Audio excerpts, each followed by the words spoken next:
বিভিন্ন রাষ্ট্র থেকে, দক্ষিণ কোরিয়া, ওমান, হ্যাঁ, এরপরে আরব আমিরাত, মক্কা সহ বাংলাদেশের বিভিন্ন জায়গা থেকে আলহামদুলিল্লাহ টাকা পাঠাইতেছে। এবং এলাকার মানুষ টাকা দিচ্ছে, ভোটাররা টাকা দিচ্ছে।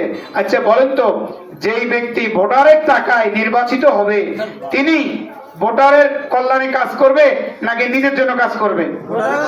ভোটারের জন্য কাজ করবে, দেশের জন্য কাজ করবে, এলাকার জন্য কাজ করবে। এটাই তো বাস্তবতা, ঠিক না বেঠিক?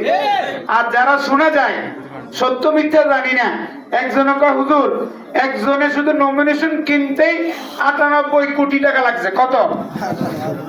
এটা তো খুব বেশি কইছে নাকি? একজন ইউনিয়ন চেয়ারম্যানেরটা লাগে 1 কোটি টাকা।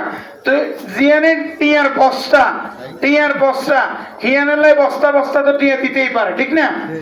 তো প্রিয় ভাইরা আমার, আসলে মানুষ এখন একটু পরিবর্তন চায় কি চায় না?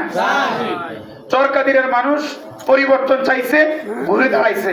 আলহামদুলিল্লাহ, চরকাদিরাতে 7 বছরে যে উন্নয়নমূলক কাজ হয়েছে, আল্লামা খালেদ সাইফুল্লাহ পীর সাহেব বলেন যে আগামী 7 বছরে যে কাজটা হয়েছে, বিগত 40 বছরে যারা চেয়ারম্যান ছিল এত কাজ করতে পারে নাই।